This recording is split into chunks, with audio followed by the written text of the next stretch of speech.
ಸ್ನೇಹಿತರೆ, basic ಪೈಥನ್ನ session 5ಗೆ ಸ್ವಾಗತ.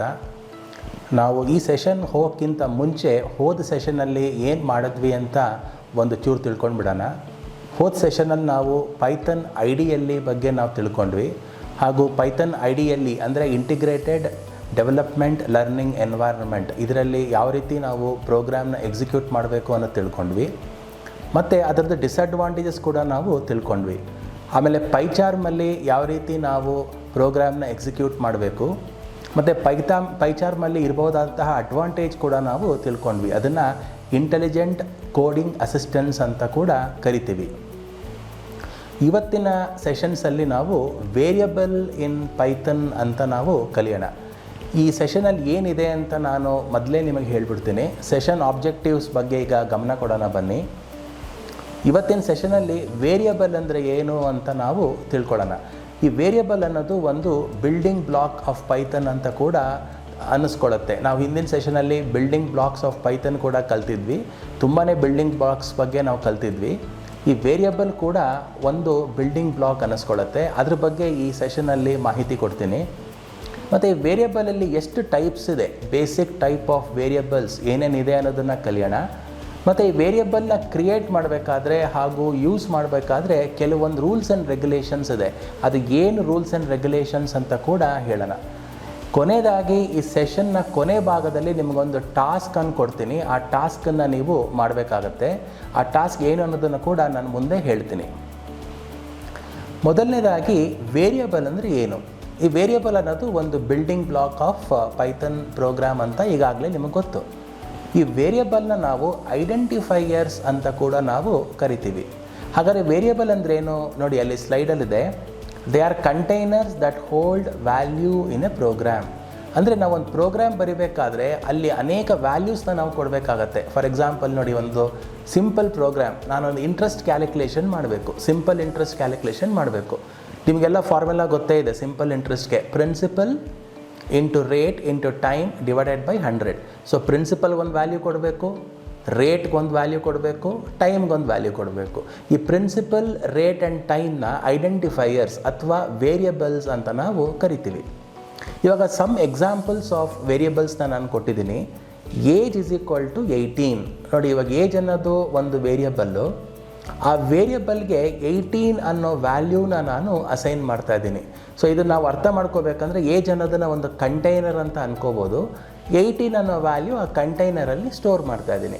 ಅಥವಾ ಏಜ್ ಅನ್ನೋದನ್ನು ಐಡೆಂಟಿಫೈಯರ್ ಅಂತಲೂ ಹೇಳ್ಬೋದು. ಸೊ ಐಡೆಂಟಿಫೈಯರ್ ಅಂದರೂ ಒಂದೇ, ವೇರಿಯಬಲ್ ಅಂದರೂ ಒಂದೇ. ಇವಾಗ ಇನ್ನೊಂದು ಎಕ್ಸಾಂಪಲ್ ಕೊಟ್ಟಿದ್ದೀನಿ ನೋಡಿ. Price is equal to 2000.56. ಇದು ಕೂಡ ಒಂದು ವೇರಿಯಬಲ್ಲೇ. ಅಂದರೆ ಪ್ರೈಸ್ ಅನ್ನೋದು ಒಂದು ವೇರಿಯಬಲ್ಲು. ಅದರ ವ್ಯಾಲ್ಯೂ ಎಷ್ಟಿದೆ? 2000.56. ಇನ್ನು next student name is equal to Kumar. So ಇಲ್ಲಿ ಸ್ಟೂಡೆಂಟ್ ನೇಮ್ ಅನ್ನೋದು ಒಂದು ವೇರಿಯಬಲ್ಲು, ಕುಮಾರ್ ಅನ್ನೋದು ಅದರ ವ್ಯಾಲ್ಯೂ. ಸೊ ಈ ವೇರಿಯಬಲನ್ನು ನಾವು ನೋಡಿದಾಗ ಇದನ್ನು ನಾವು ಡಿಸೆಕ್ಟ್ ಮಾಡಬೇಕು. ಈ ವೇರಿಯಬಲಲ್ಲಿ ಏನೇನು ಐಟಮ್ಸ್ ಇದೆ ಅನ್ನೋದನ್ನು ನೋಡೋಣ. ಇಲ್ಲಿ 3 ಐಟಮ್ಸ್ ಇದೆ. 3 ಪಾರ್ಟ್ಸ್ ಆಗಿ ಈ ವೇರಿಯಬಲ್ನ ನಾವು ಡಿಸೆಕ್ಟ್ ಮಾಡ್ಬೋದು. ಮೊದಲನೇ ಪಾರ್ಟು ಆ ವೇರಿಯಬಲ್ ಹೆಸರು. ಏಜ್ ಅನ್ನೋದು ವೇರಿಯಬಲ್ ಹೆಸರು ಅಥವಾ ಐಡೆಂಟಿಫೈಯರ್ ಹೆಸರು. ಇನ್ನು ಎರಡನೇ ಪಾರ್ಟು ಈಕ್ವಾಲಿಟಿ ಆಪರೇಟರ್ ಅಥವಾ ಅಸೈನ್ಮೆಂಟ್ ಆಪರೇಟರ್ ಅಂತೀವಿ. ಇದನ್ನು ಈಕ್ವಾಲಿಟಿ ಆಪರೇಟರ್ ಅನ್ನಲ್ಲ, ಈಸ್ ಈಕ್ವಲ್ ಟು, ಇದನ್ನು ಅಸೈನ್ಮೆಂಟ್ ಆಪರೇಟರ್ ಅಂತೀವಿ ಅಥವಾ ಅಸೈನ್ಮೆಂಟ್ ಅಂತೀವಿ. ಇನ್ನು ಮೂರನೇದು ವ್ಯಾಲ್ಯೂ. ಸೊ ವೇರಿಯಬಲ್ ಹೆಸರು, ಅಸೈನ್ಮೆಂಟ್ ಮತ್ತು ವ್ಯಾಲ್ಯೂ, ಇವು 3 ಪಾರ್ಟ್ಸ್ ಇರುತ್ತೆ. ಇವಾಗ ಏಜ್ ಅನ್ನೋದು ವೇರಿಯಬಲ್ ಹೆಸರು, ಈಸ್ ಈಕ್ವಲ್ ಟು ಅನ್ನೋದು ಅಸೈನ್ಮೆಂಟು, 18 ಅನ್ನೋದು ವ್ಯಾಲ್ಯೂ. ಸೊ ಇದ್ರ ಏನು ಅರ್ಥ ಆಗುತ್ತೆ ನಿಮಗೆ? 18 ಅನ್ನೋ ವ್ಯಾಲ್ಯೂ ಈ ಏಜ್ ಅನ್ನೋ ವೇರಿಯಬಲ್ಗೆ ಅಸೈನ್ ಆಗಿದೆ ಅಂತ ಅರ್ಥ. ಅಥವಾ ಸುಮ್ಮನೆ ನಾವು ಇಂಗ್ಲೀಷಲ್ಲಿ ಹೇಳಬೇಕಂದ್ರೆ ಏಜ್ ಇಸ್ ಈಕ್ವಲ್ ಟು 18. ಅದೇ ಥರ price is equal to 2000.56. So ಇಲ್ಲಿ ಪ್ರೈಸ್ ಅನ್ನೋದು variable name, is equal to ಅನ್ನೋದು ಅಸೈನ್ಮೆಂಟು, 2000.56 ಅನ್ನೋದು ವ್ಯಾಲ್ಯೂ. ಸೊ ಇದರಿಂದ ನಿಮಗೇನು ಅರ್ಥ ಆಗುತ್ತೆ? ಈ ಪ್ರೈಸ್ ಅನ್ನೋ ವೇರಿಯಬಲ್ದು ವ್ಯಾಲ್ಯೂ ಎಷ್ಟಿದೆ? 2000.56. ಕೊನೆಯದಾಗಿ ಇನ್ನೊಂದು ವೇರಿಯಬಲ್ ಎಕ್ಸಾಂಪಲ್ ಕೊಟ್ಟಿದ್ದೀನಿ ನೋಡಿ. Student name is equal to Kumar. So ಇಲ್ಲಿ ಸ್ಟೂಡೆಂಟ್ ನೇಮ್ ಅನ್ನೋದು ಒಂದು ವೇರಿಯಬಲ್ ಹೆಸರು, = ಅನ್ನೋದು ಅಸೈನ್ಮೆಂಟು, ಕುಮಾರ್ ಅನ್ನೋದು ವ್ಯಾಲ್ಯೂ. ಸೊ ಈ ಥರ ನಾವು ವೇರಿಯಬಲ್ಸ್ನ ಕ್ರಿಯೇಟ್ ಮಾಡಿ ಅಥವಾ ಕಂಟೈನರ್ಸ್ನ ಕ್ರಿಯೇಟ್ ಮಾಡಿ ಆ ಕಂಟೈನರ್ಸ್ಗೆ ನಾವು ವ್ಯಾಲ್ಯೂ ಕೊಡ್ತಾ ಹೋಗ್ಬೋದು. ಹಾಗಾದರೆ ವೇರಿಯಬಲ್ಸ್ ಅಂತ ಯಾಕೆ ಕರಿತೀವಿ? ಯಾಕೆಂದರೆ ವ್ಯಾಲ್ಯೂ ಚೇಂಜ್ ಆಗೋ ಸಾಧ್ಯತೆಗಳಿದೆ. ಅಂದರೆ ಒಂದು ಪ್ರೋಗ್ರಾಮಲ್ಲಿ ಏಜ್ = 18 ಅಂದಾಗ ಏಜ್ 18 ಆಗಿರೋಕ್ಕಾಗಲ್ಲ, ಏಜ್ 19 ಆಗ್ಬೋದು, ಏಜ್ 20 ಆಗ್ಬೋದು. ಅಂದರೆ ಏನರ್ಥ, ಏಜ್ ಅನ್ನೋ ವ್ಯಾಲ್ಯೂ ವೇರಿ ಆಗ್ತಾ ಇದೆ. ವೇರಿ ಆಗೋದು ಅಂದರೆ ಏನು, ಚೇಂಜ್ ಆಗ್ತಾ ಇದೆ ಅಂತ ಅರ್ಥ. ಸೊ ಅದಕ್ಕೆ ಆ ಕಾರಣಕ್ಕಾಗಿ ನಾವು ಇದನ್ನು ವೇರಿಯಬಲ್ ಅಂತ ಕೂಡ ಕರಿತೀವಿ. ಸೊ ಈಗ ವೇರಿಯಬಲ್ ಅಂದರೆ ಏನು ಅಂತ ನೀವು ಅರ್ಥ ಮಾಡ್ಕೊಂಡ್ರಿ. ಇವಾಗ ಈ ವೇರಿಯಬಲ್ಲು ಎಲ್ಲೋ ಒಂದು ಕಡೆ ಸ್ಟೋರ್ ಆಗಿರಬೇಕಲ್ವಾ ಕಂಪ್ಯೂಟ್ರಲ್ಲಿ. ಇವಾಗ ನಾನು ಕಂಟೈನರ್ ಅಂದೆ, ಈ ಕಂಟೈನರ್ ಎಲ್ಲಿರುತ್ತೆ ಕಂಪ್ಯೂಟ್ರಲ್ಲಿ, ಎಲ್ಲಿ ಸ್ಟೋರ್ ಆಗಿರುತ್ತೆ ಅನ್ನೋದನ್ನು ನೋಡೋಣ. ಇವಾಗ ನೋಡಿ, ಕಂಪ್ಯೂಟರಲ್ಲಿ 2 ಥರ ಮೆಮರಿ ಇದೆ. ಒಂದು ರ್ಯಾಂಡಮ್ ಆಕ್ಸೆಸ್ ಮೆಮರಿ ಅಂತ ಒಂದಿದೆ, ಇನ್ನೊಂದು ಹಾರ್ಡ್ ಡಿಸ್ಕ್ ಅಂತ ಇದೆ. ಈ ರ್ಯಾಂಡಮ್ ಆಕ್ಸೆಸ್ ಮೆಮರಿ ಅಂದರೆ ಏನು, ಇದು ವೋಲಟೈಲ್ ಮೆಮರಿ. ಅಂದರೆ ವೋಲಟೈಲ್ ಮೆಮರಿ ಅಂದರೆ ಏನು ಅಂದರೆ, ಈ ಕಂಪ್ಯೂಟರ್ ಆನ್ ಆಗಿರೋವರೆಗೂ ಹಾಗೂ ಡೇಟಾ ಎಲ್ಲಿವರೆಗೂ ಇರುತ್ತೆ ಅಂದರೆ ಪ್ರೋಗ್ರಾಮ್ ರನ್ ಆಗ್ತಿರೋವರೆಗೂ ಮಾತ್ರ ಡೇಟಾ ಇರುತ್ತೆ. ಇವಾಗ ಈ ವೇರಿಯಬಲ್ ಅನ್ನೋ ಕಾಂಪೊನೆಂಟ್ ನಾವು ಕ್ರಿಯೇಟ್ ಮಾಡಿದಾಗ ಈ ವೇರಿಯಬಲ್ಲು ರ್ಯಾಂಡಮ್ ಆಕ್ಸೆಸ್ ಮೆಮರಿಯಲ್ಲಿ ಸ್ಟೋರ್ ಆಗಿರುತ್ತೆ. ಸೊ ಈ ರ್ಯಾಂಡಮ್ ಆಕ್ಸೆಸ್ ಮೆಮರಿಯಲ್ಲಿ ಹೆಂಗೆ ಸ್ಟೋರ್ ಆಗಿರುತ್ತೆ ಅಂತ ನಾವು ನೋಡೋಣ. ಇವಾಗ ನೋಡಿ, ರ್ಯಾಂಡಮ್ ಆಕ್ಸೆಸ್ ಮೆಮರಿ ಅನ್ನೋದು ಒಂದು ಸಣ್ಣ ಡಯಾಗ್ರಾಮ್ ಕೊಟ್ಟಿದ್ದೀನಿ ನಾನು ನಿಮಗೆ. ಇಲ್ಲಿ ನಿಮಗೆ ಲೆಫ್ಟ್ ಸೈಡಲ್ಲಿ ವೇರಿಯಬಲ್ ನೇಮ್ಸ್ನ ಕೊಟ್ಟಿದ್ದೀನಿ. ನಾನು ಹಿಂದೆ ಡಿಫೈನ್ ಮಾಡಿರುವಂತಹ 3 ವೇರಿಯಬಲ್ ನೇಮ್ಸು. ಒಂದು ಏಜು, ಇನ್ನೊಂದು ಪ್ರೈಸು, ಇನ್ನೊಂದು ಸ್ಟೂಡೆಂಟ್ ನೇಮು. ಅದರ ವ್ಯಾಲ್ಯೂಸ್ ಕೂಡ ನಾನು ತೋರಿಸ್ತಾ ಇದ್ದೀನಿ. 18, 2000.56 ಹಾಗೂ ಕುಮಾರ್. ಇವಾಗ ಇಲ್ಲಿ ರೈಟ್ ಸೈಡಲ್ಲಿ ನಿಮಗೆ ಕೆಲವೊಂದು ಮೆಮರಿ ಲೊಕೇಶನ್ಸ್ ತೋರಿಸ್ತಾ ಇದ್ದೀನಿ. ಈ ಮೆಮರಿ ಲೊಕೇಶನ್ಸ್ ಅಂದ್ರೇನು, ಈ ರ್ಯಾಂಡಮ್ ಆಕ್ಸೆಸ್ ಮೆಮರಿ ಅಂತ ನಾನು ಏನು ಹೇಳಿದೆ, ಆ ರ್ಯಾಂಡಮ್ ಆಕ್ಸೆಸ್ ಮೆಮರಿಗೆ ಡಿಫ್ರೆಂಟ್ ಮೆಮರಿ ಲೊಕೇಶನ್ಸ್ ಇರುತ್ತೆ. ಒಂದೊಂದು ಮೆಮರಿ ಲೊಕೇಶನ್ಸಲ್ಲಿ ಒಂದೊಂದು ವ್ಯಾಲ್ಯೂ ಹಾಕ್ಕೊಳ್ತಾ ಹೋಗುತ್ತೆ ಪೈಥನ್ನು. ಇವಾಗ ಏಜ್ ಅನ್ನೋ ಒಂದು ವೇರಿಯಬಲ್ನ 18 ಅನ್ನೋ ವ್ಯಾಲ್ಯೂ ನಾನು ಸ್ಟೋರ್ ಮಾಡಿದಾಗ ಆ 18 ಅನ್ನೋ ವ್ಯಾಲ್ಯೂ ಎಲ್ಲಿ ಸ್ಟೋರ್ ಆಗಿದೆ, ಅದು ಈ ಪರ್ಟಿಕ್ಯುಲರ್ ಮೆಮರಿ ಲೊಕೇಶನಲ್ಲಿ ಸ್ಟೋರ್ ಆಗಿದೆ. ಸೊ ಕಂಪ್ಯೂಟರ್ 18 ಅನ್ನೋ ವ್ಯಾಲ್ಯೂ ರಿಟ್ರೀವ್ ಮಾಡಬೇಕಾದ್ರೆ ಈ ಮೆಮರಿ ಲೊಕೇಶನ್ನಿಂದ ರಿಟ್ರೀವ್ ಮಾಡುತ್ತೆ. ಆದರೆ ಪ್ರೋಗ್ರಾಮರ್ ಕಡೆಯಿಂದ ಈ ಮೆಮರಿ ಲೊಕೇಶನ್ನ ನೆನ್ಪಿಟ್ಕೊಳ್ಳೋದು ತುಂಬ ಕಷ್ಟ. ಸೊ ನಾನು ಏಜ್ ಅನ್ನೋ ಒಂದು ವೇರಿಯಬಲಿಂದ ಆ 18 ಅನ್ನೋ ವ್ಯಾಲ್ಯೂನ ಆಕ್ಸೆಸ್ ಮಾಡ್ತೀನಿ. ಆದರೆ ಕಂಪ್ಯೂಟರ್ ಏನು ಮಾಡುತ್ತೆ, ಆ ಮೆಮರಿ ಲೊಕೇಶನ್ನ ಯೂಸ್ ಮಾಡಿಕೊಂಡು ಆ ವ್ಯಾಲ್ಯೂನ ಆಕ್ಸೆಸ್ ಮಾಡುತ್ತೆ. ಅದೇ ಥರ ಈ ಪ್ರೈಸ್ ಅನ್ನೋ ಒಂದು ವೇರಿಯಬಲ್ಲು, ಅದಕ್ಕೆ ವ್ಯಾಲ್ಯೂ 2000.56 ಕೊಟ್ಟಿದ್ದೀನಿ, ಅದು ಇನ್ನೊಂದು ಲೊಕೇಶನ್ನಲ್ಲೇ ಇದೆ. ಹೀಗೆ ನಾವು ಒಂದೊಂದು ವೇರಿಯಬಲ್ನ ಕ್ರಿಯೇಟ್ ಮಾಡಿದಾಗ ಆ ವೇರಿಯಬಲ್ಲು ಒಂದೊಂದು ಲೊಕೇಶನ್ನಲ್ಲಿ ಪೈಥನ್ ಹಾಕ್ತಾ ಹೋಗುತ್ತೆ. ಯಾವ ಲೊಕೇಶನಲ್ಲಿ ಪೈಥನ್ ಹಾಕತ್ತೆ ಅನ್ನೋದು ನಮ್ಮ ಕೈಯಲ್ಲಿಲ್ಲ, ಅದು ಪೈಥನ್ ರ್ಯಾಂಡಮ್ ಆಗಿ ಆ ಲೊಕೇಶನ್ನ ಹಾಕ್ತಾ ಹೋಗುತ್ತೆ. ನಾವು ಯಾವ ವ್ಯಾಲ್ಯೂ ಆಫ್ ದ ವೇರಿಯಬಲ್ ಯಾವ ಲೊಕೇಶನ್ನಲ್ಲಿದೆ ಅನ್ನೋದನ್ನು ಕೂಡ ನಾವು ತಿಳ್ಕೊಬೋದು. ಅದು ಮುಂದಿನ ಸೆಷನ್ನಲ್ಲಿ ಹೆಂಗೆ ತಿಳ್ಕೊಬೋದು ಅನ್ನೋದನ್ನು ನಾನು ಕೂಡ ನಿಮಗೆ ಹೇಳ್ಕೊಡ್ತೀನಿ. ಸೊ ಈ ಒಂದು ವೇರಿಯಬಲ್ ಹಾಗೂ ರ್ಯಾಮಿನ ಒಂದು ಇಂಪಾರ್ಟೆಂಟ್ ಪಾಯಿಂಟ್ ಏನಂದರೆ, ಯಾವುದೇ ಒಂದು ವೇರಿಯಬಲ್ ನಾವು ತೊಗೊಂಡಾಗ ಆ ವೇರಿಯಬಲ್ಗೆ ವ್ಯಾಲ್ಯೂ ಇರುತ್ತೆ. ಆ ವ್ಯಾಲ್ಯೂ ಒಂದು ಪರ್ಟಿಕ್ಯುಲರ್ ರ್ಯಾಮ್ ಲೊಕೇಶನ್ನಲ್ಲಿ ಆ ವ್ಯಾಲ್ಯೂ ಸ್ಟೋರ್ ಆಗಿರುತ್ತೆ. ಸೊ ಇವಾಗ ನೀವು ವೇರಿಯಬಲ್ ಅಂದ್ರೇನು, ಆ ವೇರಿಯಬಲ್ಗೆ ವ್ಯಾಲ್ಯೂ ಹೆಂಗೆ ಕೊಡಬೇಕು ಮತ್ತು ಆ ವ್ಯಾಲ್ಯೂ ಎಲ್ಲಿ ಸ್ಟೋರ್ ಆಗಿರುತ್ತೆ ಅನ್ನೋದನ್ನು ನೀವು ಈಗ ತಿಳ್ಕೊಂಡ್ರಿ. ಇವಾಗ ಎಷ್ಟು ಥರ ವೇರಿಯಬಲ್ಸ್ ಇದೆ ಅಂತ ನಾವು ತಿಳ್ಕೊಬೇಕಾಗತ್ತೆ. ಪೈಥನ್ನಲ್ಲಿ ಬೇಸಿಕಲಿ 3 ತರಹದ ವೇರಿಯಬಲ್ಸ್ನ ನಾವು ಡಿಕ್ಲೇರ್ ಮಾಡ್ಬೋದು ಅಥವಾ ಡಿಫೈನ್ ಮಾಡ್ಬೋದು. ಅದು ಯಾವುದು ಅಂದರೆ, ಒಂದು ನಂಬರ್, ಇನ್ನೊಂದು ಸ್ಟ್ರಿಂಗ್ ಮತ್ತು ಮತ್ತೊಂದು ಬೂಲಿಯನ್ ಅಂತ ಕರಿತೀವಿ. ಇದು 3 ಬೇಸಿಕ್ ಟೈಪ್ಸು. ಅಡ್ವಾನ್ಸ್ ಟೈಪ್ಸ್ ಕೂಡ ಇದೆ, ಅದ್ರ ಬಗ್ಗೆ ನಾವು ಇವಾಗ ಸ್ವಲ್ಪ ತಿಳ್ಕೊಳ್ಳೋದು ಬೇಡ. ಮುಂದೆ ಹೋಗ್ತಾ ನಾವು ಅಡ್ವಾನ್ಸ್ಡ್ ವೇರಿಯಬಲ್ಸ್ನು ಟೈಪ್ ಕೂಡ ಕಲ್ತ್ಕೊಳ್ಳೋಣ. ಈಗ ಬೇಸಿಕ್ ಟೈಪ್ ಆಫ್ ವೇರಿಯಬಲ್ಸ್ ಯಾವುದು ಅನ್ನೋದನ್ನು ನಾವೀಗ ತಿಳಿಯೋಣ. ಒಂದು ನಂಬರು, ಇನ್ನೊಂದು ಸ್ಟ್ರಿಂಗು, ಇನ್ನೊಂದು ಬೂಲಿಯನ್. ಈ ನಂಬರಲ್ಲಿ 3 ಥರ ಇದೆ, ಇಂಟೀಜರ್, ಫ್ಲೋಟ್ ಮತ್ತು ಕಾಂಪ್ಲೆಕ್ಸ್ ಅಂತ. ಸೊ ಇದ್ರ ಬಗ್ಗೆ ನಾನು ಉದಾಹರಣೆಗಳು ಕೊಡ್ತೀನಿ, ಆವಾಗ ನಿಮಗೆ ಕ್ಲಿಯರಾಗಿ ಅರ್ಥ ಆಗುತ್ತೆ ಇಂಟೀಜರ್ ಅಂದ್ರೇನು, ಫ್ಲೋಟ್ ಅಂದ್ರೇನು ಮತ್ತು ಕಾಂಪ್ಲೆಕ್ಸ್ ಅಂದರೆ ಏನು ಅಂತ. ಈಗ ನೋಡಿ, ಏಜ್ = 18. ಇವಾಗ ಏಜ್ ಅನ್ನೋದು ಒಂದು ವೇರಿಯಬಲ್ಲು. 18 ಅನ್ನೋ ವ್ಯಾಲ್ಯೂ ಈ ಏಜಲ್ಲಿ ಸ್ಟೋರ್ ಆಗಿದೆ. ಇವಾಗ ಇದು ಯಾವ ಥರ ವೇರಿಯಬಲ್ ಆಯಿತು, ಇದು ಇಂಟೀಜರ್ ವೇರಿಯಬಲ್ ಆಯಿತು. ಯಾಕೆ ಇಂಟೀಜರ್ ವೇರಿಯಬಲ್ ಆಯಿತು, ಇವಾಗ 18 ಅನ್ನೋದು ಒಂದು ಇಂಟೀಜರ್ ನಂಬರ್. ಮ್ಯಾಥಮೆಟಿಕ್ಸಲ್ಲಿ ಇಂಟೀಜರ್ ಅಂದ್ರೇನು, ಡೆಸಿಮಲ್ ಪಾಯಿಂಟ್ ಇಲ್ಲದೆ ಇರೋದನ್ನು ನಾವು ಇಂಟೀಜರ್ ವ್ಯಾಲ್ಯೂ ಅಂತ ಕರಿತೀವಿ. ಇವಾಗ ನೆಕ್ಸ್ಟ್ ವೇರಿಯಬಲ್ ತೊಗೊಳ್ಳೋಣ. ಪ್ರೈಸ್ = 2000.56. ಈ 2000.56 ಅನ್ನೋದು ಫ್ಲೋಟಿಂಗ್ ನಂಬರ್ ಅನ್ನಿಸ್ಕೊಳ್ಳುತ್ತೆ. ಫ್ಲೋಟಿಂಗ್ ನಂಬರ್ ಯಾಕೆ ಅನ್ನಿಸ್ಕೊಳ್ಳುತ್ತೆ? ಯಾಕೆ ಅಂದರೆ ಡೆಸಿಮಲ್ ಪಾಯಿಂಟ್ ಇದೆ. ಇನ್ನು ಮೂರನೇದು a = 1.1 + 2j, ಇದನ್ನು ಕಾಂಪ್ಲೆಕ್ಸ್ ನಂಬರ್ ಅಂತ ಕರಿತೀವಿ. ಸೊ ಇವಾಗ ಈ ನಂಬರ್ ಅನ್ನೋ ವೇರಿಯಬಲ್ ಟೈಪ್ 3 ಥರ ಇದೆ. ಒಂದು ಅದು ಇಂಟೀಜರ್ ಟೈಪ್ ಇರ್ಬೋದು, ಇಲ್ಲ ಫ್ಲೋಟಿಂಗ್ ಟೈಪ್ ಇರ್ಬೋದು, ಇಲ್ಲ ಅದು ಕಾಂಪ್ಲೆಕ್ಸ್ ಟೈಪ್ ಕೂಡ ಇರ್ಬೋದು. ಅದೇ ಥರ ಇನ್ನೊಂದು ಟೈಪ್ ಆಫ್ ವೇರಿಯಬಲ್ ಏನಂದರೆ ಸ್ಟ್ರಿಂಗ್ ಅಂತ ನಾವು ಕರಿತೀವಿ. ಈಗ ಫಾರ್ ಎಕ್ಸಾಂಪಲ್ ಇವಾಗ 2ನೇ ಸೆಕ್ಷನ್ಗೆ ಬರೋಣ. ಇಲ್ಲೊಂದು ವೇರಿಯಬಲ್ ಡಿಕ್ಲೇರ್ ಮಾಡಿದ್ದೀನಿ ನಾನು, ನೇಮ್ = ಕುಮಾರ್. ಸೊ ಕುಮಾರ್ ಅನ್ನೋದು ವ್ಯಾಲ್ಯೂ, ನೇಮ್ ಅನ್ನೋದು ವೇರಿಯಬಲ್. ಸೊ ಈ ಕುಮಾರ್ನ ನಾವು ಸ್ಟ್ರಿಂಗ್ ಅಂತ ಕರಿತೀವಿ. ಯಾವುದೇ ಒಂದು ವೇರಿಯಬಲನ್ನು ನಾವು ಕೋಟ್ಸಲ್ಲಿ ಹಾಕಿದಾಗ, ಡಬಲ್ ಕೋಟ್ಸಲ್ಲಿ ಹಾಕಿದಾಗ ಅದನ್ನು ಸ್ಟ್ರಿಂಗ್ ಅಂತ ಅದು ಕರೆಸ್ಕೊಳ್ಳುತ್ತೆ. Similarly city = Mysuru. So city ಅನ್ನೋದು ಒಂದು ವೇರಿಯಬಲ್ಲು, ಮೈಸೂರು ಅನ್ನೋದು ಅದರ ವ್ಯಾಲ್ಯೂ. ಸೊ ಮೈಸೂರು ಅನ್ನೋದು ಸ್ಟ್ರಿಂಗ್ ಅನ್ನಿಸ್ಕೊಳ್ಳುತ್ತೆ. ಅದೇ ಥರ ಕಂಟ್ರಿ = ಇಂಡಿಯಾ. ಇಂಡಿಯಾ ಅನ್ನೋದು ಸ್ಟ್ರಿಂಗ್ ವ್ಯಾಲ್ಯೂ, ಕಂಟ್ರಿ ಅನ್ನೋದು ವೇರಿಯಬಲ್. ಸೊ ಇವಾಗ ಏನಾಯಿತು, ಇವಾಗ ಸ್ಟ್ರಿಂಗ್ ಅನ್ನೋ ವೇರಿಯಬಲ್ನ ಹೆಂಗೆ ಡಿಫೈನ್ ಮಾಡಬೇಕು ಅನ್ನೋದನ್ನು ನೀವು ಕಲ್ತ್ರಿ. ಇನ್ನು 3ನೇ ಥರದ ವೇರಿಯಬಲ್ ಡೆಫಿನೇಷನ್ ಏನಂದರೆ ಬೂಲಿಯನ್ ಅಂತ ಕರಿತೀವಿ. ಈ ಬೂಲಿಯನ್ ಬಗ್ಗೆ ನಾವು ಮೊದಲನೇ ಒಂದ್ಸಲಿ ನಿಮ್ಗೆ ಇಂಟ್ರಡಕ್ಷನ್ ಕೊಟ್ಟಿದ್ದೀನಿ. ನಿಮ್ಗೆ ಜ್ಞಾಪಕ ಇದ್ದರೆ ಈ ಪ್ರೋಗ್ರಾಮಿಂಗ್ ಕನ್ಸ್ಟ್ರಕ್ಟ್ಸ್ ಬಗ್ಗೆ ನಾನು ಮಾತನಾಡುವಾಗ ಸೆಲೆಕ್ಷನ್, ಡಿಸಿಷನ್ ಅಥವಾ ಸೆಲೆಕ್ಷನ್ ಬಗ್ಗೆ ನಾನು ಮಾತಾಡ್ತಾ ಇದ್ದೆ. ಡಿಸಿಷನ್ ಅಂದರೆ ಏನು? ಒಂದು ಕ್ವಶನ್ನ ಕೇಳಿ ಟ್ರೂ ಆರ್ ಫಾಲ್ಸ್, ಆ ಕ್ವಶನಿನ ಆನ್ಸರ್ ಮೇಲೆ ನಾನು ಯಾವ ಪರ್ಟಿಕ್ಯುಲರ್ ಇನ್ಸ್ಟ್ರಕ್ಷನ್ನ ಎಕ್ಸಿಕ್ಯೂಟ್ ಮಾಡಬೇಕು ಅನ್ನೋದನ್ನು ನಿರ್ಧಾರ ತಗೊತೀನಿ. ಇದನ್ನು ನಾವು ಬೂಲಿಯನ್ ಅಂತ ಕೂಡ ಕರಿತೀವಿ. ಇವಾಗ ಬೂಲಿಯನ್ನಲ್ಲಿ 2 ವ್ಯಾಲ್ಯೂ ಇರೋದು ನಿಮಗೆ, ಐದರ್ ಟ್ರೂ ಅಥವಾ ಫಾಲ್ಸ್. ಇವಾಗ ನೋಡಿ, ಸ್ಟೇಟಸ್ = ಟ್ರೂ ಅಂತ ಕೊಟ್ಟಿದ್ದೀನಿ. ಈ ಟ್ರೂ ಅನ್ನೋದು ಒಂದು ಬೂಲಿಯನ್ ವ್ಯಾಲ್ಯೂ, ಅಥವಾ ರಿಸಲ್ಟ್ = ಫಾಲ್ಸ್.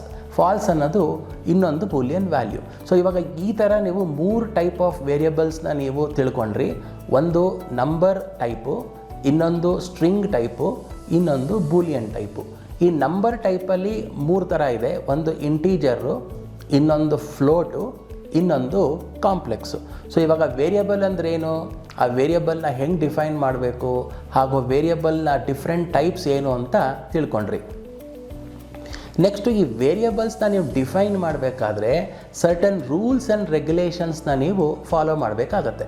ಆ ರೂಲ್ಸ್ ಆ್ಯಂಡ್ ರೆಗ್ಯುಲೇಷನ್ಸ್ ಏನು ಅನ್ನೋದನ್ನು ಇವಾಗ ನಾನು ನಿಮಗೆ ತೋರಿಸ್ತೀನಿ. ನೋಡಿ, ಮೊದಲನೇ ರೂಲ್ ಏನು ಹೇಳುತ್ತೆ ಅಂದರೆ variable name should start with letter. ಅದು A to Z. ಲೆಟರ್ ಅಂದರೆ ಏನು ಗೊತ್ತು? English alphabets letter A to Z. ಅದು ಸ್ಮಾಲರ್ ಲೆಟರ್ ಆಗಿರ್ಬೋದು ಅಥವಾ ಅಪ್ಪರ್ ಕೇಸ್ ಲೆಟರ್ ಆಗಿರ್ಬೋದು. A to Z lower case ಅಂತೀವಿ. ಲೋವರ್ ಕೇಸ್ ಅಂದರೆ ಸ್ಮಾಲ್ ಲೆಟರ್ಸ್, ಅಪ್ಪರ್ ಕೇಸ್ ಅಂದರೆ ಬಿಗ್ ಲೆಟರ್ಸ್ ಅಥವಾ ಕ್ಯಾಪಿಟಲ್ ಲೆಟರ್ಸ್. ಆರ್ ಅಂಡರ್ಸ್ಕೋರ್ ಅನ್ನೋ ಒಂದು ಸಿಂಬಲ್ ಕೂಡ ನೀವು ಯೂಸ್ ಮಾಡ್ಬೋದು.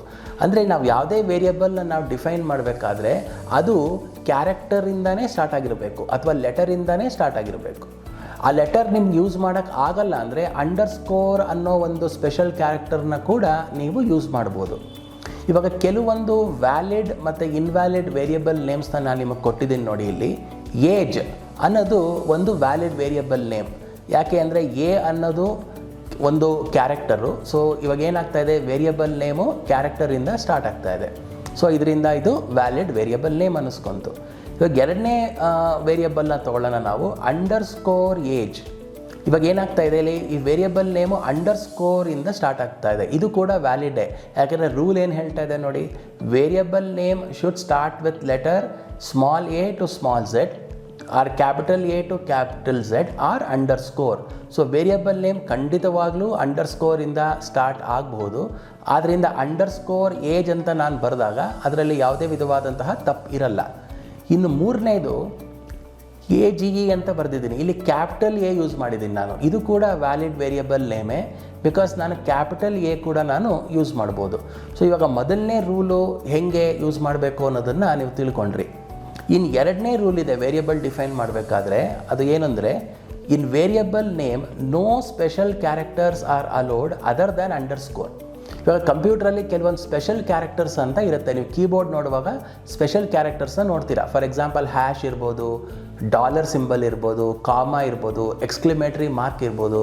ಇವೆಲ್ಲ ಸ್ಪೆಷಲ್ ಕ್ಯಾರೆಕ್ಟರ್ಸ್. ಸೊ ಇವೆಲ್ಲ ಸ್ಪೆಷಲ್ ಕ್ಯಾರೆಕ್ಟರ್ಸ್ನ ನಾವು ವೇರಿಯಬಲಲ್ಲಿ ಯೂಸ್ ಮಾಡಬಹುದಾ ಮಾಡಬಾರ್ದಾ ಅನ್ನೋದೇ ಒಂದು ಪ್ರಶ್ನೆ. ಇವಾಗ ಪೈಥನ್ ಏನು ಹೇಳುತ್ತೆ ಅಂದರೆ, ಅಂಡರ್ಸ್ಕೋರ್ ಬಿಟ್ಟು ನೀವು ಯಾವುದೇ ವಿಧವಾದಂತಹ ಬೇರೆ ಸ್ಪೆಷಲ್ ಕ್ಯಾರೆಕ್ಟರ್ಸ್ನ ನೀವು ವೇರಿಯಬಲ್ ನೇಮ್ಗೆ ಯೂಸ್ ಮಾಡೋಂಗಿಲ್ಲ ಅಂತ ಹೇಳ್ತಾ ಇದೆ. ಸೊ ಈ ಒಂದು ರೂಲ್ನ ಇಟ್ಕೊಂಡು ಕೆಲವೊಂದು ವ್ಯಾಲಿಡ್ ಮತ್ತು ಇನ್ವ್ಯಾಲಿಡ್ ವೇರಿಯಬಲ್ಸ್ನ ನೋಡೋಣ ಬನ್ನಿ. ಅಂಡರ್ಸ್ಕೋರ್ ಏಜ್ ಅನ್ನೋದು ವ್ಯಾಲಿಡ್ ವೇರಿಯಬಲ್ಲೇ, ಯಾಕೆಂದರೆ ಅಂಡರ್ಸ್ಕೋರ್ನ ಯೂಸ್ ಮಾಡ್ಬೋದು ಅಂತ ರೂಲ್ ನಂಬರ್ 1 ಹೇಳ್ತಾ ಇದೆ. So underscore age valid variable ನೇಮೇ.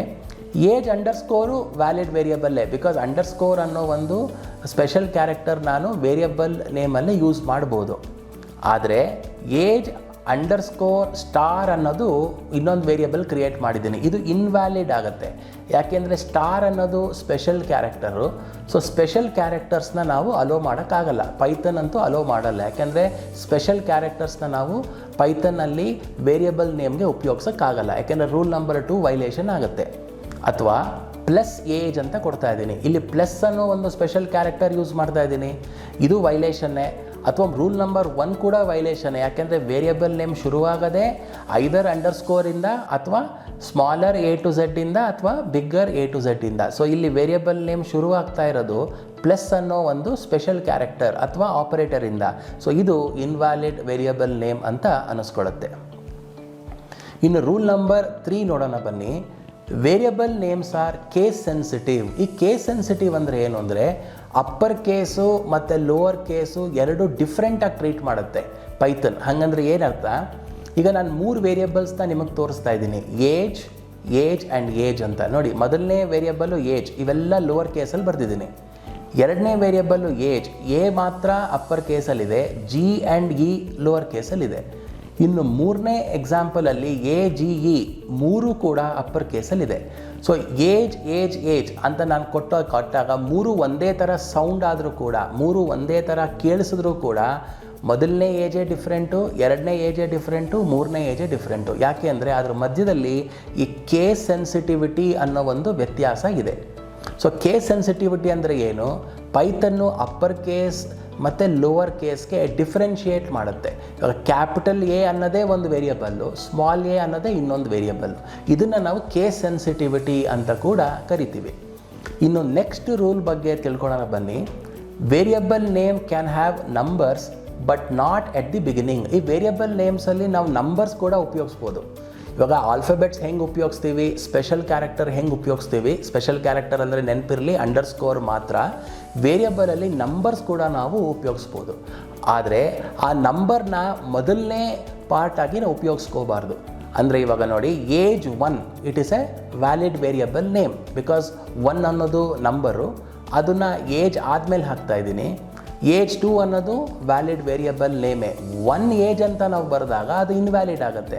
ಯಾಕೆಂದರೆ variable name should always begin with a alphabet. Either it could be an upper case letter or it could be a lower case letter, ಅಥವಾ it should be an underscore. So ಹೀಗಾಗಿದ್ದರಿಂದ 1 ಅನ್ನೋದನ್ನು invalid variable ಅನ್ನಿಸ್ಕೊಳ್ಳುತ್ತೆ. 7 price ಅಂತ ಕೊಟ್ಟಿದ್ದೀನಿ ಅಲ್ಲಿ ತಿರ್ಗಾ variable name ನಂಬರಿಂದ ಶುರುವಾಗ್ತಾ ಇದೆ. ಹಾಗಾದ್ರಿಂದ ಇದು ಕೂಡ ಇನ್ವ್ಯಾಲಿಡ್ ವೇರಿಯಬಲ್ ನೇಮ್ ಅಂತ ಅನ್ನಿಸ್ಕೊಳ್ಳುತ್ತೆ. ಇನ್ನು ನೆಕ್ಸ್ಟ್ ರೂಲ್ ಏನು ಹೇಳುತ್ತೆ ನೋಡೋಣ ಬನ್ನಿ. Variable name should not be A Python keyword. Keywords are also called as reserved words. ಇದುವರೆಗೂ ನಿಮಗೆ ಕೀವರ್ಡ್ಸ್ ಅನ್ನೋ ಒಂದು ಕಾನ್ಸೆಪ್ಟ್ ಗೊತ್ತಿರಲಿಲ್ಲ. ಇವಾಗ ಆ ಕೀವರ್ಡ್ಸ್ ಅಂದರೆ ಏನು ಅಂತ ಹೇಳ್ತೀನಿ. ಈ ಕೀವರ್ಡ್ಸ್ ಅಂದರೆ ಈ ಕೀವರ್ಡ್ಸು ಸ್ಪೆಷಲ್ ಮೀನಿಂಗ್ ಕೊಡುತ್ತೆ ಪೈಥನ್ನಲ್ಲಿ. ಇವಾಗ ಫಾರ್ ಎಕ್ಸಾಂಪಲ್ ಇಂಗ್ಲೀಷ್ ಡಿಕ್ಷನರಿ ನೀವು ಓಪನ್ ಮಾಡಿದಾಗ ಅನೇಕ ವರ್ಡ್ಸ್ನ ನೀವು ನೋಡ್ಬೋದು. ಒಂದೊಂದು ವರ್ಡ್ಗೂ ಒಂದೊಂದು ಸ್ಪೆಸಿಫಿಕ್ ಮೀನಿಂಗ್ ಇದೆ. ಅದೇ ಥರ ಪೈಥನ್ ಲ್ಯಾಂಗ್ವೇಜ್ ಅನ್ನೋದು ನಾನು ಯೂಸ್ ಮಾಡ್ತಾ ಇದ್ದೀನಿ. ಆ ಪೈಥನ್ ಲ್ಯಾಂಗ್ವೇಜಲ್ಲೂ ಕೆಲವೊಂದು ಕೀವರ್ಡ್ಸ್ ಅಂತ ಇರುತ್ತೆ. ಆ ಕೀವರ್ಡ್ಸ್ಗೆ ಸ್ಪೆಷಲ್ ಮೀನಿಂಗ್ ಇರುತ್ತೆ. ಆ ಕೀವರ್ಡ್ಸ್ನ ನಾವು ವೇರಿಯಬಲ್ ಥರ ಉಪಯೋಗಿಸೋಂಗಿಲ್ಲ. ಅದಕ್ಕೆ ನಾನು ಏನು ಮಾಡಿದ್ದೀನಿ, ಇಲ್ಲೊಂದು ನಿಮ್ಗೊಂದು ಟೇಬಲ್ ಹಾಕಿ ತೋರಿಸ್ತಾ ಇದ್ದೀನಿ. ಸುಮಾರು ಒಂದು 20-25 ಕೀವರ್ಡ್ಸ್ ಇರ್ಬೋದು. ಫಾಲ್ಸ್, ನನ್, ಟ್ರೂ, ಆ್ಯಂಡ್, ಆ್ಯಸ್ ಇವೆಲ್ಲ ಕೀವರ್ಡ್ಸು. ನೋಡಿ, ಫಾಲ್ಸ್ ಅನ್ನೋದು ಒಂದು ಕೀವರ್ಡ್ ಇದೆ ಇಲ್ಲಿ. ಇದನ್ನು ನಾನು ವೇರಿಯಬಲ್ ಥರ ಉಪಯೋಗಿಸೋಂಗಿಲ್ಲ. ಯಾಕೆಂದರೆ ಫಾಲ್ಸ್ ಅನ್ನೋದು ಎಲ್ಲ ವೇರಿಯಬಲ್ ರೂಲ್ಸ್ನ ಸ್ಯಾಟಿಸ್ಫೈ ಮಾಡುತ್ತೆ. ಆದರೆ ನಾನು ವೇರಿಯಬಲ್ ನೇಮ್ನೇ ಫಾಲ್ಸ್ ಅಂತ ಬರೆದಾಗ ಪೈಥನ್ ಅದನ್ನು ಅಕ್ಸೆಪ್ಟ್ ಮಾಡಲ್ಲ. ರೀಸನ್ ಏನಂದರೆ ಫಾಲ್ಸ್ ಅನ್ನೋದು ಪೈಥನ್ನಿನ ಕೀವರ್ಡ್ ಆಗಿರುತ್ತೆ. ಒಂದು ಇನ್ವ್ಯಾಲಿಡ್ ವೇರಿಯಬಲ್ ನೇಮ್ ತೋರಿಸ್ತಾ ಇದ್ದೀನಿ ನೋಡಿ ಇಲ್ಲಿ. And is equal to 10. ಇವಾಗ ಆ್ಯಂಡ್ ಅನ್ನೋದರಲ್ಲಿ ಯಾವುದೇ ವಿಧವಾದಂತಹ ರೂಲ್ಸ್ ಆ್ಯಂಡ್ ರೆಗ್ಯುಲೇಷನ್ಸ್ನ ವೈಲೇಟ್ ಮಾಡಿಲ್ಲ. ಯಾಕೆಂದರೆ ಎ ಅನ್ನೋದು lower case letter, variable name is constructed from alphabets, ಇದರಲ್ಲಿ ಯಾವುದೇ ವಿಧವಾದಂತಹ ರೂಲ್ಸ್ ಆ್ಯಂಡ್ ರೆಗ್ಯುಲೇಷನ್ಸ್ ವೈಲೇಟ್ ಆಗಿಲ್ಲ. ಆದರೆ ಆ್ಯಂಡ್ ಅನ್ನೋದು ಪೈಥನ್ ಕೀವರ್ಡ್ ಆಗಿರುತ್ತೆ. ಈ ಪೈಥನ್ ಕೀವರ್ಡ್ ಆದ ಕಾರಣ ನಾವು ಈ ಆ್ಯಂಡ್ ಅನ್ನೋದನ್ನು ನಾವು ವೇರಿಯಬಲ್ ಆಗಿ ನಾವು ಇಟ್ಕೊಳ್ಳೋಕ್ಕೆ ಸಾಧ್ಯ ಇಲ್ಲ. ಸೊ ಇದು ಒಂದು ರೂಲು ತುಂಬ ಇಂಪಾರ್ಟೆಂಟು. ಮತ್ತೊಮ್ಮೆ ಓದ್ತೀನಿ ಕೇಳಿ. Variable name should not be A Python keyword. Keywords are also called as reserved words. ನೋಡಿ, ರಿಸರ್ವ್ಡ್ ವರ್ಡ್ಸ್ ಅಂದರೆ ಪೈಥನ್ಗೆ ಮಾತ್ರ ಅದು ಸೀಮಿತವಾಗಿರುತ್ತೆ. ಅದು ಬಿಟ್ಟು ನೀವು ವೇರಿಯಬಲ್ಸ್ ಆಗಿ ಯೂಸ್ ಮಾಡೋಕ್ಕಾಗಲಿ, ಬೇರೆ ಒಂದು ಐಡೆಂಟಿಫೈಯರ್ಗಾಗಿ ಯೂಸ್ ಮಾಡೋಕ್ಕಾಗಲಿ ನೀವು ಅದನ್ನು ಮಾಡಲಿಕ್ಕಾಗಲ್ಲ. ಸೊ ಇವಾಗ ನಾನು ನಿಮಗೊಂದು ಟಾಸ್ಕ್ ಕೊಡ್ತಾ ಇದ್ದೀನಿ. ಈ ಟಾಸ್ಕಲ್ಲಿ ನಾನು ಏನು ಮಾಡಿದ್ದೀನಿ ಅಂದರೆ ಒಂದು ಟೇಬಲ್ ಹಾಕಿದ್ದೀನಿ. ಆ ಟೇಬಲಲ್ಲಿ ನಿಮಗೆ 2 ಸೆಕ್ಷನ್ಸ್ ಇದೆ. ಮೊದಲನೇ ಸೆಕ್ಷನ್ನು ವೇರಿಯಬಲ್ ಸೆಕ್ಷನ್ನು, ಇನ್ನೊಂದನೇ ಸೆಕ್ಷನ್ನು ರಿಮಾರ್ಕ್ ಸೆಕ್ಷನ್ನು. ಸೊ ನೀವೇನು ಮಾಡಬೇಕು ಇವಾಗ ಅಂದರೆ ಒಂದೊಂದು ವೇರಿಯಬಲ್ನ ತಗೊಂಡು ಅದು ವ್ಯಾಲಿಡಾ ಅಥವಾ ಇನ್ವ್ಯಾಲಿಡಾ ಅಂತ ನೀವು ನನಗೆ ಡಿಫೈನ್ ಮಾಡಿ ಹೇಳಬೇಕು. ಸೊ ಫಾರ್ ಎಕ್ಸಾಂಪಲ್ DEF ಅನ್ನೋ ಒಂದು ವೇರಿಯಬಲ್ ಇದೆ, ಅದು ವ್ಯಾಲಿಡಾ ಇನ್ವ್ಯಾಲಿಡಾ. ವ್ಯಾಲಿಡ್ ಆಗಿದ್ದರೆ ಯಾಕೆ ವ್ಯಾಲಿಡ್ಡು, ಇನ್ವ್ಯಾಲಿಡ್ ಆಗಿದ್ದರೆ ಯಾಕೆ ಇನ್ವ್ಯಾಲಿಡ್ಡು ಅನ್ನೋದನ್ನು ನೀವು ಬರೀಬೇಕು. ಈ ಥರ ಒಂದು 8-9 ವೇರಿಯಬಲ್ಸ್ ನಾನು ಕೊಟ್ಟಿರಬಹುದು. ಆ 8-9 ವೇರಿಯಬಲ್ಸ್ನ ಅನಲೈಸ್ ಮಾಡಿ ಅದನ್ನು ವ್ಯಾಲಿಡಾ ಅಥವಾ ಇನ್ವ್ಯಾಲಿಡಾ ಅಂತ ತಿಳಿಸಿ ನಮಗೆ. ಈ ಪರ್ಟಿಕ್ಯುಲರ್ ಟಾಸ್ಕ್ ನಾನು ಏನು ಕೊಟ್ಟಿದ್ದೀನಿ ನಾನು ನಿಮಗೆ, ಮುಂದಿನ ಸೆಷನ್ನಲ್ಲಿ ನಾನೇನು ಮಾಡ್ತೀನಿ, ಇದಕ್ಕೆ ಆನ್ಸರ್ ಕೂಡ ಕೊಡ್ತೀನಿ. ನೀವು ನಾನು ಕೊಡೋ ಆನ್ಸರ್ಗೆ ನೀವು ಅದನ್ನು ಕಂಪೇರ್ ಮಾಡ್ಕೊತ ಹೋಗ್ಬೋದು. ಧನ್ಯವಾದಗಳು ಈ ಸೆಷನ್ನ ವಾಚ್ ಮಾಡಿದ್ದಕ್ಕೆ. ಈ ವೇರಿಯಬಲ್ ಅನ್ನೋ ಸೆಷನ್ನ ಮತ್ತೆ ಕಂಟಿನ್ಯೂ ಆಗುತ್ತೆ. ಮುಂದಿನ ಸೆಷನಲ್ಲಿ ವೇರಿಯಬಲ್ಸ್ನ ಮತ್ತೆ ನಾನು ಕಂಟಿನ್ಯೂ ಮಾಡ್ತೀನಿ. ಪೈಥನ್ನಲ್ಲಿ ಯಾವ ರೀತಿ ವೇರಿಯಬಲ್ಸ್ನ ನಾವು ಇಂಪ್ಲಿಮೆಂಟ್ ಮಾಡ್ಬೋದು, ಮಲ್ಟಿಪಲ್ ಅಸೈನ್ಮೆಂಟ್ಸ್ ಅಂದರೆ ಏನು, ಮತ್ತು ವೇರಿಯಬಲ್ ವ್ಯಾಲ್ಯೂಸ್ನ ಹೆಂಗೆ ಪ್ರಿಂಟ್ ಮಾಡಬೇಕು ಅನ್ನೋದನ್ನು ಕೂಡ ನಾನು ನಿಮಗೆ ತೋರಿಸ್ಕೊಳ್ತೀನಿ. ಸೊ ಮುಂದಿನ ಸೆಷನ್ನಲ್ಲಿ ಭೇಟಿಯಾಗೋಣ. ನಮಸ್ಕಾರ.